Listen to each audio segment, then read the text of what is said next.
Hey guys, today we are talking about the exploration of love as a universal quest that binds all of us to the very core of human existence. It's a voyage that reveals the rich tapestry of our shared experiences, nurturing empathy and a profound connection across diverse cultures and traditions. My guest today is Scotte Burns. Scott is an award winning teacher, speaker, and explorer of love and life. He and his wife Toni have journeyed over 100,000 miles by Harley, seeking the nature and meaning of love in varied places, cultures, and lifestyles across the country. Their extraordinary adventure has led them to engage with leading minds in science, arts, faith, and spirituality. Scott's work has resonated far and wide. It's been featured on NPR's Morning Edition, the USA Today, and his PRX radio program, Love is History.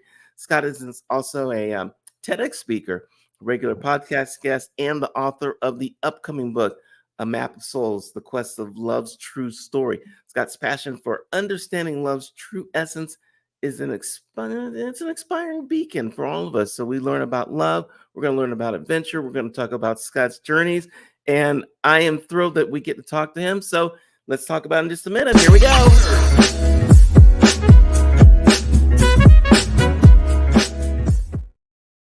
Scott, you weren't chair dancing with me. How are you I today? was absolutely in here where it counts. uh, I'm well, thanks for asking. How are you doing? I am doing fabulous. Let's get this little adventure going because I want to know more and more about love. What does love have to do with it, as they say? Oh, you're going to lead to one of our toughest questions we always start our interviews with, and that's what's the greatest love song ever written? Oh, that is a good one. What is the greatest love song ever written? Let's bounce some ideas here. Oh no. We've gotten and you can go to our YouTube channel and see that video. People have all kinds of different opinions. I can tell you the funniest answer we ever got though, real quick. If you ever want to have the perfect hippie moment in your life, Yeah. we were interviewing a Tibetan Buddhist monk.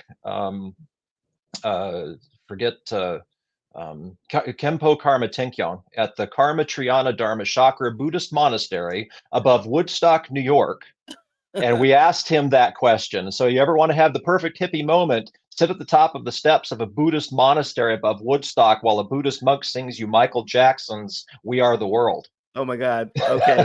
It was That's awesome. an adventure. That's going on the list. Yeah, check. So, hey, tell everyone about this journey that you started and how did it start and why did it start?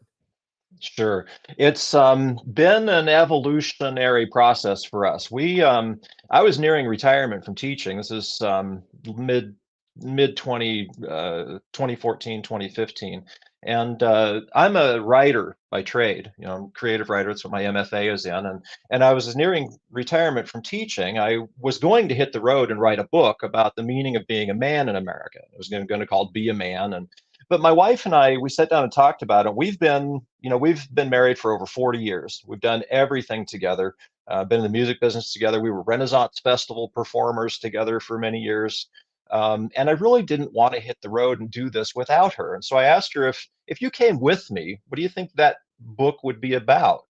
And well, we're well on our way to recognizing that fantasy ideal of growing old together. And as we have, she said, people are always asking us for this big secret to love. What's your secret? And I thought, well, that's it. We'll hit the road. And it was kind of a romantic project. And we thought we'll take 3 months on the road and we'll ask people in as many diverse places and events and cultures and lifestyles across the US that question. What does love mean to them? What's your big secret? And it didn't take us too long to discover that that's a stupid question.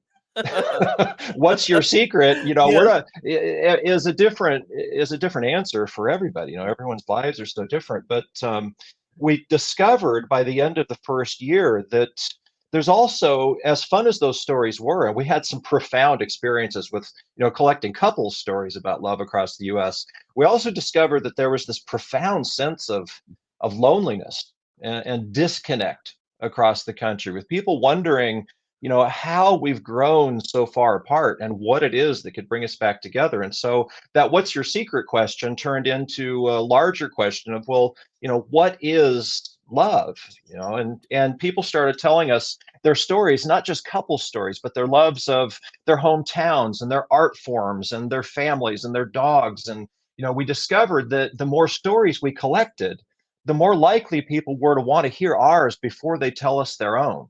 It was You, almost like this sense of wanting to be affirmed, to know that the world was still a good and loving and decent place, and that the people that occupied it, that people still had a place within all that, that sense of human community that they were missing. can I tell you something? Sure, absolutely. When you started talking, you said you had your MFA and it was about creative writing. Uh-huh. I'm astounded how many things you and I have actually in common, I and that know. is another one of them. Is because I was all about doing creative writing. Uh-huh. So we're just going to keep this mind meld going here. And so when you started, in other words, was it how do you just walk up to people and say, "Hey, tell me about love"? Like that isn't that like weird, or is it like not weird? How do you do that? No, to be honest with you, Michael, it was kind of at first, but we discovered as we realized that we were going to have to be telling a much broader story, but also a much deeper one as well. Going into places where oftentimes we were the only people that look like us. When we go into, when burned out areas of East Detroit, or a community of Vietnamese boat builders, or the Rosebud Reservation here in South Dakota, we are the only white middle-aged biker couple for 500 miles. We got used to being the other, and for people like us, it can be an unusual sort of scratchy feeling at first, because We we're so used to being around people that are like us, that look like us, that talk like us, and tell us the same stories that we want to hear, that at first that can be a little off-putting, and you worry, does the way I look, the way I am, the way people perceive me, is that going to interfere with our being able to get these stories? But what we found was just the opposite. People were so curious about, y'all ain't from around here, are no. you? and people were so curious about why we were there. And then when we would tell them, we're Scotte and Toni Burns, Journeys to Love, we're here to find out, tell us your love story. Tell us what makes life worth living here. What Okay, is it that connects us as human beings? where People is it that wanted to you are hear those going? stories. Where are I'm you sorry. going that people are like, You're not from around here. Where?" oh, I'll give you, because fair warning, almost everything you ask me is going to end up being a story. I'll give you a good, for instance. We were at the Taos Pueblo in Taos, New Mexico, Mhm. and the Taos Pueblo is the longest, it's the oldest continuously occupied dwelling in North America. There have been people living there for over 900 years. And the Tewa speaking people that live in the Taos Pueblo, they have no other real resources. They don't have, gold mine or something sitting around. They have themselves. And so they have made themselves, and I don't mean this to sound negative, but they've made themselves the exhibit. And so all the way around the perimeter of the Taos Pueblo, tourists can go for 1750 and look in people's front windows. And some of them actually have signs out front that say real Indian stuff. And, and we're going, that is such an unusual place in life to be, your relationship with other people to be based on making yourself, presenting yourself in that way. We thought, well, how do you maintain your sort of sense of humanity with people when you do that? What is it like to be in love in this place and then look at other human beings looking in your front window and going, I'm connected with them somehow? We wanted to understand that, to find that story. And so we found the oldest married couple in the Taos Pueblo that had been married 75 years. And we went there to interview them. Well, the fella had broken his leg the day before and it was due for surgery. And the lady that we talked to at the office said he's cranky. He didn't want to talk to anybody. We totally understand that. But we were still there. We'd ridden 600 miles to get there to do the story, to understand what this Mhm. culture was like. And we waited and we thought, well, we need to find somebody to talk to. So we stood in the tourist line, with Tewa speaking woman behind the counter taking money, 1750, 17. She's not looking at anybody, because, this is just to them, this is the product, this is their client. We got up to the window and we handed this woman a card, and I said, hi, I'm Scotte Burns with Journeys to Love, and explained to her what we did, and we're here to collect a love story. We can't talk to this fella. Who do you know around here that can tell us what love means in this place? And there was this silence, And we've gotten used to this look around the country. And she dropped her glasses and she looked at us and she said, "You do what?"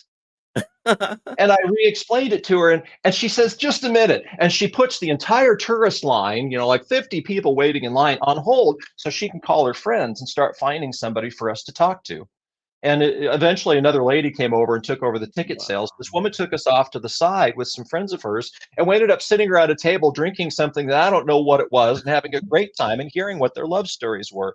We found out across the country, that sense of loneliness and disconnect also has this amazing property that when you break through it and all that, I almost said a bad word. All that stuff goes away and it comes down. People want to connect. They want to know that the world, that the love that they feel is shared with other people, especially people that don't look and act and seem like them. Because it's almost like the world becomes one place again. And it's been glorious to find that with from Vietnamese boat builders to ranchers in Montana, from hippies in Haight-Ashbury to submarine captains in Virginia. We found this amazing commonality in what brings people together. And that's all. If you ask people what the most important thing in their lives is, you're going to hear a love story. And that's what Wow. we're after finding. Does have you found that I don't want to, I guess I just to say love is love. Do people experience it differently? Do people, when they talk to you, do Mm. they go like, well, this is how we do love? And then you talk to someone else somewhere else and they say, well, we do love differently over here. And is it the Uh, same or is it a different experience?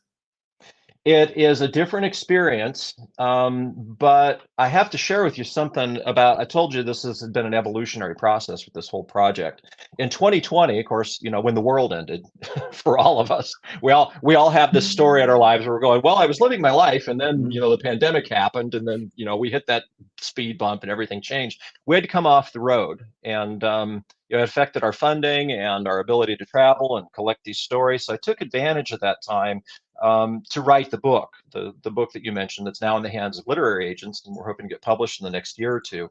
But that the research that went into the book meant talking to people who I had never thought about asking: neuroscientists, or people in quantum physics, or positive psychology, or animal behavior, all these different aspects of love. And we found these remarkable commonalities between disciplines, because you were talking about love across cultures. Well, cultures isn't just ethnicities and demographics, it's also schools of thought, disciplines of thought. And we found Okay. these amazing parallels between people in different modes of thought and different cultures we would never have considered, like how frequently quantum physicists were backing up what the Buddhists said about the unity of the universe. Well, now they have evidence. Turns out quantum physicists were just Buddhists with better data. And so when you ask, do people experience it differently? Yes, they do. But we have four key understandings, things that we've found out that all of these different cultures and people and places and events agree on. And one of those things, although they don't often know it themselves, is that love is one thing. There aren't different kinds of it. And when I gave my TED talk, the analogy that I used, I draw a parallel with our senses. If you think of like your sense of sight, you don't think every time you see something different or you experience something that you see differently, you don't think that that's a different kind of sight. What you understand is that you're using your sense of sight to visually react to things, to bring in this sensory information. And we found that love is the same way, where we all have one love and it's one sense, but we experience all these different things through it. So when we say, I love ice cream, or I love my wife, or I love my dog, people think those are different kinds of love. They're not.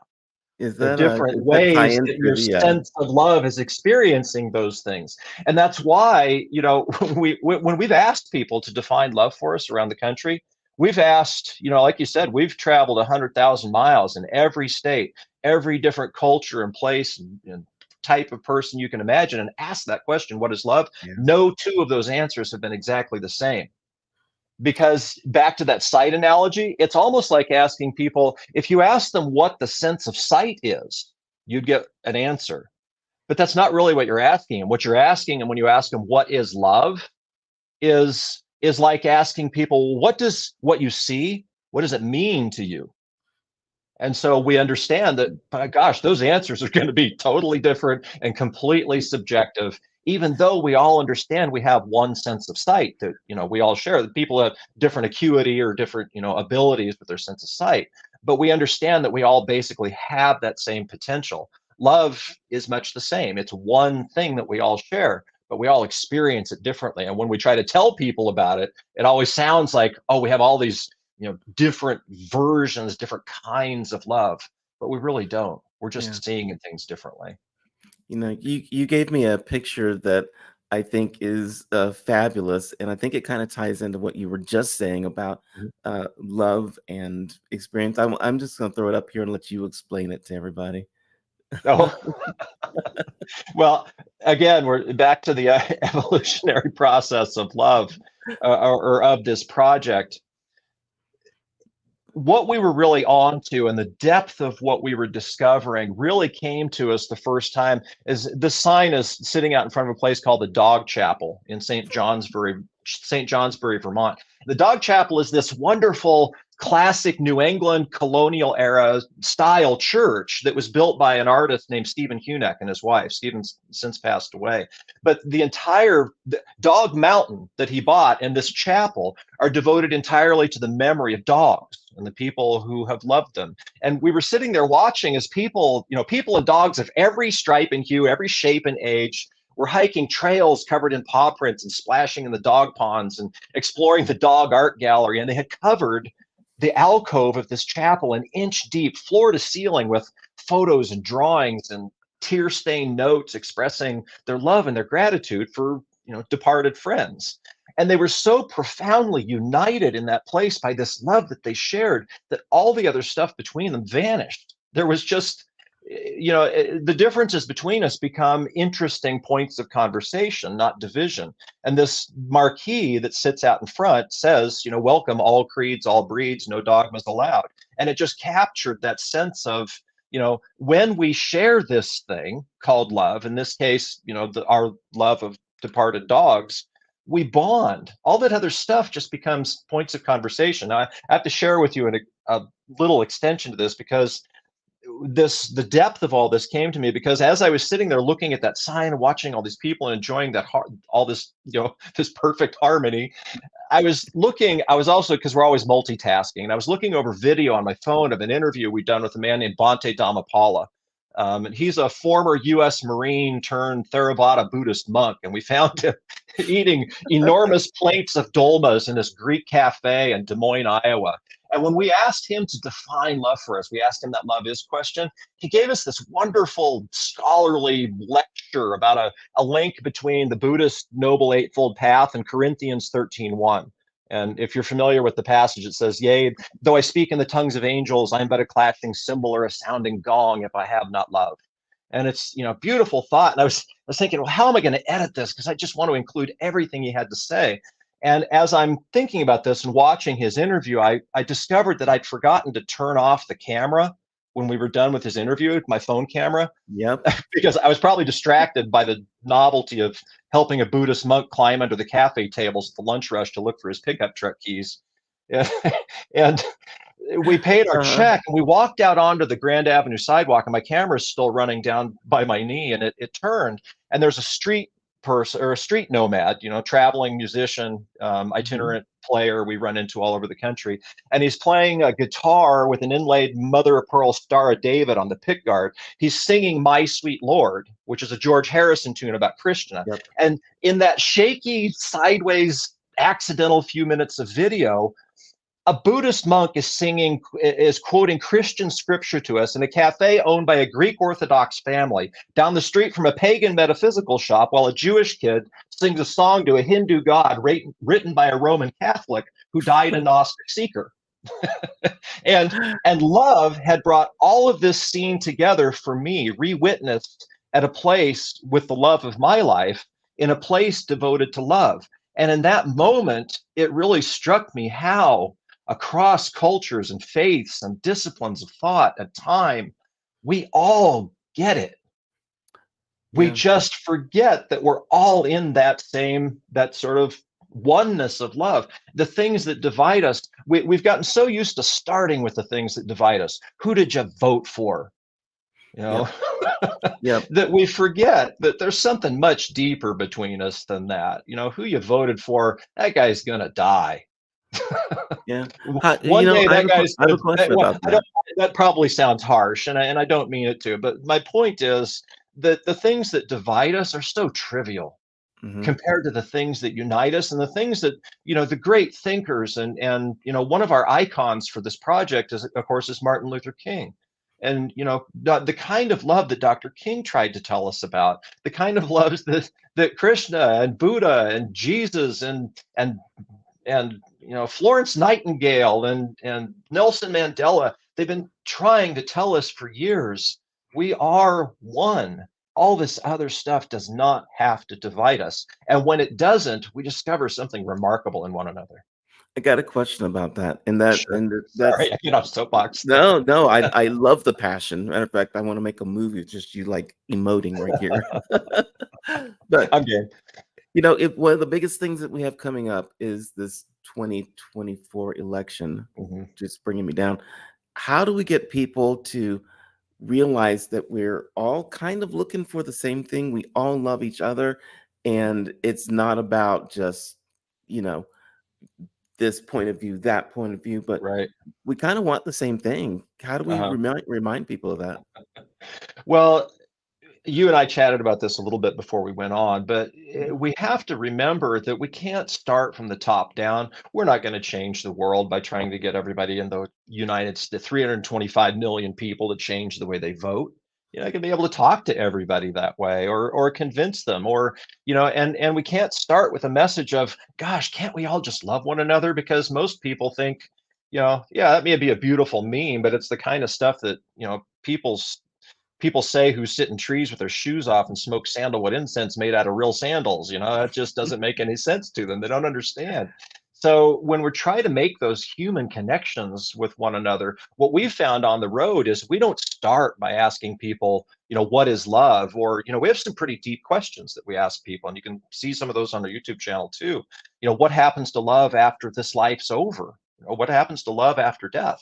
We don't start with that stuff. We start with, what's the greatest love song ever? Hey, who's a better cook between the two of you? If you want to change the world, we change the world by making connections. And you don't often make connections by yelling at people, telling them they're wrong, or starting with something that's so deep that they're going to think you're out of your mind. You start by saying, nice dog. Can I pitch dog? Yeah. Yeah. If you walk dogs, you know the dog's names more than you know the people's names. Uh-huh. Yeah. Yep. Oh my God. Yeah. You had a parable that you were telling me before about some starfish, and I just love what you told me. Can you tell us that parable again? I Oh, thought it was sure. fabulous.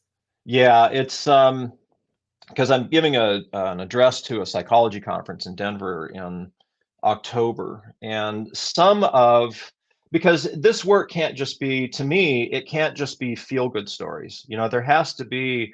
Um, I feel like we've been gifted with the ability to do this and to have these experiences and to meet the people that we have. And to return that, I want to give something practical back. And so I was a teacher. You mentioned that, I was a teacher for 24 years. And so much of what we've learned is applicable in teaching. In a nutshell, we learn best from the people we love, and we teach Mm. best the people we learn to love. And that doesn't have to happen by accident. There's practical ways that you can go about in the classroom, setting up an environment where love becomes part of your pedagogy. This conference that I'm talking to in October, I've also discovered that psychologists and social workers and faith leaders, people that are in what we call the helping professions, could also benefit from this work. But one of the problems, the challenges that people in the helping professions face is called compassion fatigue, or emotional burnout. It's the cost of caring too much for too long for too many. And for people in the helping professions, that can be a very difficult thing, because you see so many people in need, Yeah. and sometimes you wonder how on earth you're going to be able to help them all. And so the parable that I shared with you is a way of, it's called the starfish. It's from a book called The Star Thrower, and it's often called this. The vignette's called is. There's an old man who's a writer, and he's in the habit of walking on the beach before he begins his work every day. And one morning he walks out on the beach and he sees that there's been a storm and there's been starfish washed up on the beach as far as the eye can see in both directions, tens of thousands, hundreds of thousands of starfish. And there's a kid on the beach who keeps leaning over and picking things up off the beach and throwing them into the water. And the old man doesn't know what the kid's doing. And when he gets close enough, he asks him, he says, hey kid, what are you doing? Kid says, well, all these starfish got washed up onto the beach. And if I don't if I don't throw them back in the water, the sun's going to dry them out and they'll die. And he picks one up and he throws it in the water. And the kid says, the old man looks at him, he says, you have to be crazy, kid. Look around here. There's 100,000 starfish within 20 feet. You can't possibly make any difference. And the kid picks one up and throws it in the water and says, well, I made a difference to that one. Yep. And so Absolutely. for people in the helping professions, that metaphor is clear, that you help the ones that you can. And yes, you make a difference to that one. But that, as inspiring as that story is, there are things that it doesn't tell us as well. And one of the things that I bring up with people in the helping professions that are dealing with emotional burnout, that sense of, I can't possibly help everyone. No, you can't, but you don't have to, because what you forget is around the bend, there's another kid on the beach. You are not the only one throwing starfish. There are you and I, Michael, the people that are listening to this podcast. Sometimes we lose that sense of hope, and we suffer from the kind of compassion fatigue for our world that says, how can I possibly make a difference when there's all these people voting this way or doing these things or believing this stuff? We look at, as a teacher, every time I see another story about gun violence in the schools, I go, how can one person possibly make a difference in all this? But I'm not alone. And part of the glory of this work that we've been able to do is to constantly be reminded that people are basically good. There's love between us. There's powerful stories all over the country of people whose love is making the places that they live better, the people around them stronger, that are offering hope. We just forget. I'll tell you, I got to share one other thing with you. Go ahead. No, Sorry. I was gonna say I love monopolize your what you're time. doing, but go ahead and tell me that story, because I want to ask you, like, how do us normal people who don't Yeah. have get out on Harleys, This, like, change the world? So, like, please yeah. continue with what you were just saying.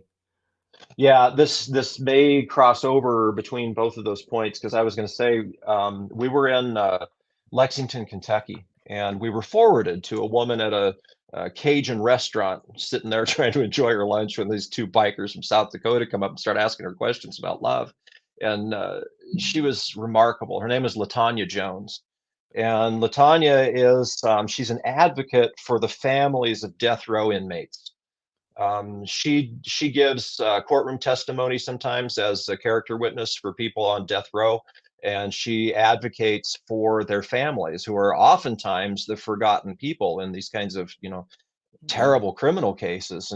And I was very curious with her, with the kinds of situations that she faces, and the human dynamics that she encounters every day in her work. How do you maintain that sense of love and connection with people when you're faced with the most horrible circumstances between people, violent acts that end people's lives? And she said, well, when we asked her that question, love is, she answered it by telling us love is available.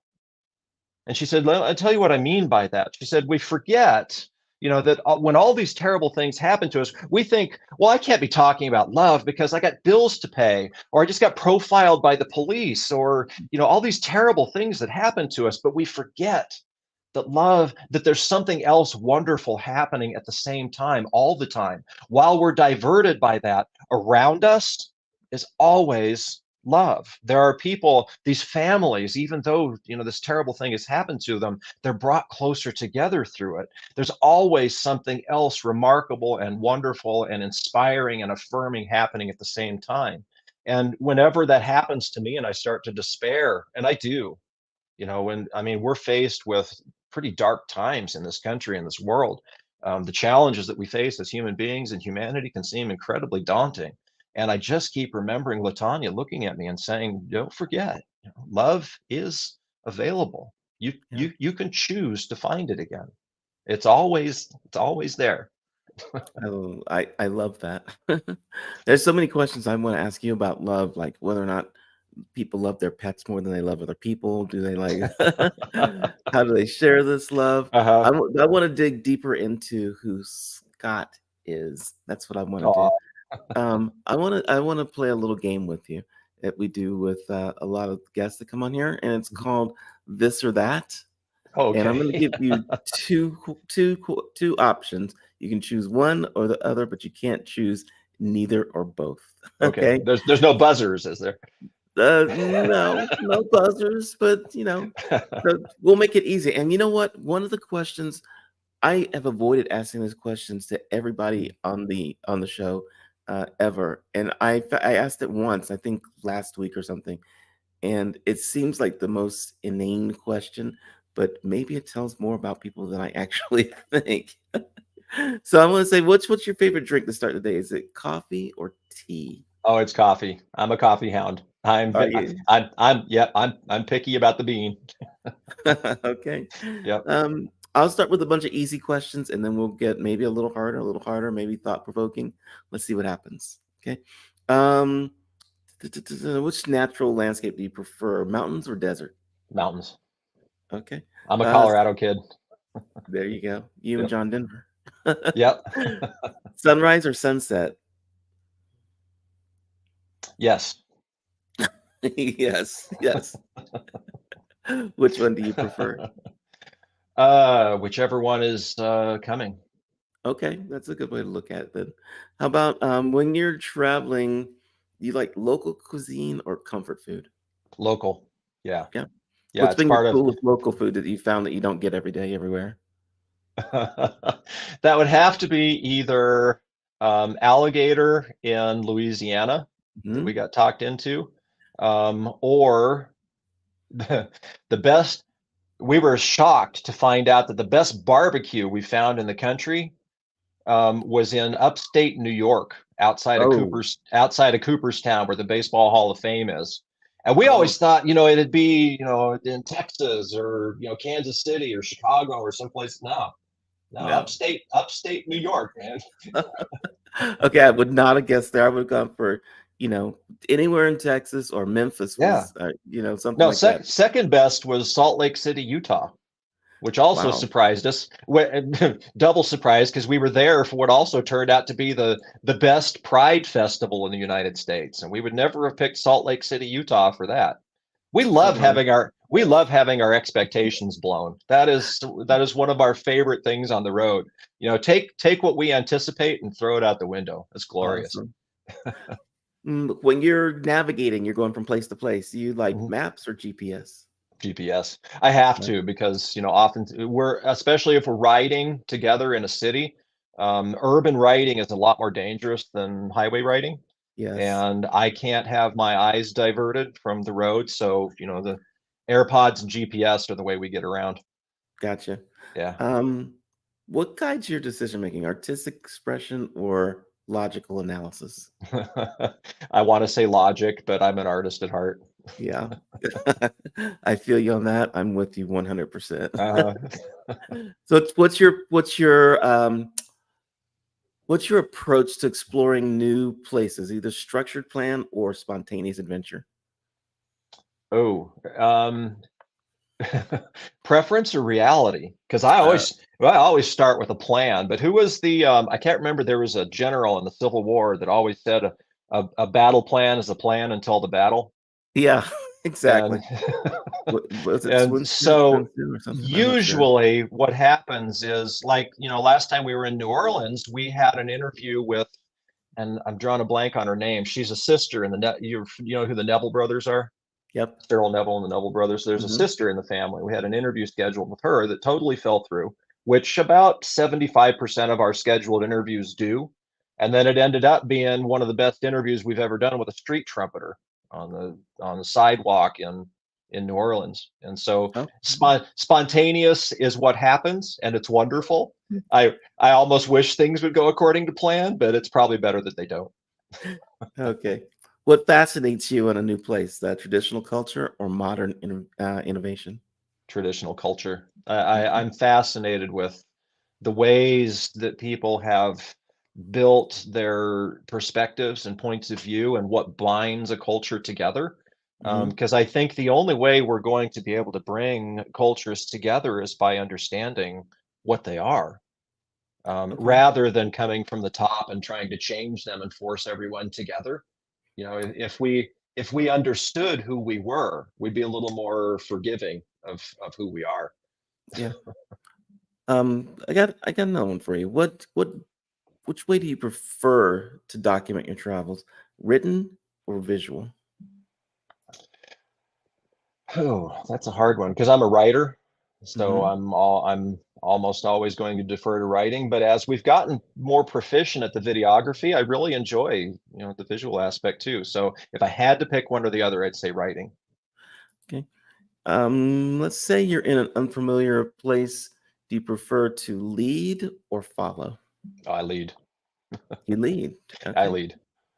Um, what even in a place you don't know?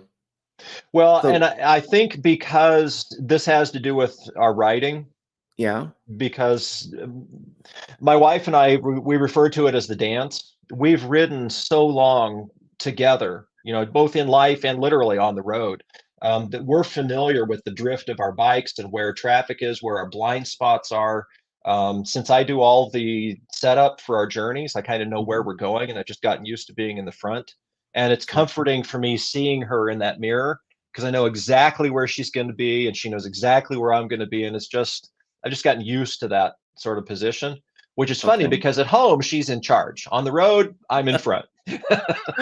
All right. Well, let me ask you a question that goes along with that then. So kind of Sure. like how do you balance like the thrill or caution? Like are you up for risk or safety first? Oh, if I wasn't up to risk, we wouldn't be doing what we're doing. Okay. you know, we're in our early 60s now. We're barely hanging on because we have put literally everything we've ever owned in the world into making this project work. And Hmm. we are working in life completely without a net at this point, and it has been so worth it. Gotcha. What type of relationships do you seek out? Like short-term connections or deep bonds when you go to places? Oh, I love, as a teacher for all those years, I love forming lifelong bonds with people. I want to know how that story goes. Not how not necessarily just how it ends, but I think the interweaving of our lives is, that deep sense of connection is part of what gives our lives meaning. I mean, I Okay. like just getting to know somebody and having, some fun, but no, I want to share some life. Okay. While you're on your travels and stuff, how do you describe your growth through travels? Is it adaptation or transformation? Transformation. This Yeah. is this has been it's been a growing process for me, very much so. Gotcha. Is Yeah. it more of an inward exploration or an outward discovery? How so? In other words, do you learn more about yourself or is it more about learning about other people? Which one is more important and what happens there? I'm not going to be able to answer this one because part of the message that we're trying to get across and what I've really discovered is that there really is no, and I'll give you a quantum physics example of exactly why this is, Okay. if you'd like. But I've discovered that there really is no difference between us. We really are quite literally one. And so any exploration, anything I do for you is also an act of of growth and self-preservation and self-exploration for me because we are part of the same world. We're part of the same love. We're part of the same creation. So there's no, in fact, the title of this talk that I'm giving for the psychology conference in October is called One Times One Equals Oneness, because we're constantly comparing. We're looking at our relationships to one another as if they were 1 + 1 = 2, Uh-huh. meaning a duality. I'm different from you, and when we add each other together, we get this sum that didn't exist before, and that's not the way it works. We are multiplying each other. We're constantly making new possibilities and connections between us, and 1 × 1 is still one. So So then I how don't would think you there's answer? I don't How, think there's a difference between those two things. If I learn more about myself, I understand you better. And if I learn Okay. more about you, I gain insight into who I am. How do you answer this then? What has a There, deeper meaning? Love given or love received? you can't give it or receive it. That's Okay. understanding number three. Okay. Okay. Love is not something. It's not transactional. And do you want to do Yeah, you want a little? dive into that a little bit because this is the crux, as Frank Zappa would say, it's the crux of the Sure. biscuit. Well, can I give you a little further explanation on Sure. that particular point? Because that understanding of the four things that, if we could just get this message across to people, these four understandings, this is number three. Love cannot be given and it cannot be received. It isn't something, it's like back to that sense of sight. I can give you things to see. I can provide things for that vision that you have to experience. I can't give you my sense of sight. I can't give you my love. The analogy I use comes from my science teaching days, and I always compare it to the sun. So we don't get heat from the sun, even though it feels like we do. People, a lot of people think we do because it feels like that, and we love it. But there's insufficient. There's no solid matter in space for heat to conduct. There's no gas or liquid enough for heat to convect, to sort of move around between the sun and the planets. The Hmm. sun's electromagnetic energy is radiant.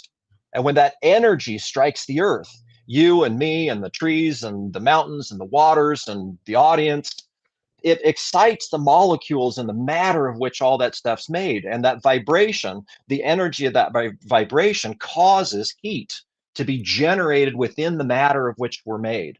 You can think of love as being radiant in exactly the same way. When I love you, I'm awakening something that's already within you. I'm not giving you my love. The sun doesn't give us heat, but it warms us. When I love you, I'm warming something that's already in you. And when you return that and I recognize it, you're growing something within me. And both of us, frankly, heat expands, both of us get a little bigger inside. That is a fabulous way of explaining love with the sun. I had never thought about it that way. That is profound. But Well, I could take it one step further for you too, and that's, people, when I've given this talk before, because this is the talk that I give to people, consciousness seekers and people in consciousness studies, they commonly ask, well, what about the things that we love? Things that don't have that, sort of conscious experience of love or this presence within them that you're talking about. What about the things we love? I said, well, think of it like the moon. yeah, The things that we love they can't respond to us the same way, and yet the light of our love is still reflected off of those things, and it makes them more visible and more beautiful to the people around us. This is why people tell us, one of the most common things we hear from people when they try to explain what love is they use this term. They say, well, I don't really know, but you know it when you see it. You just know it. Well, here's okay. why you know it.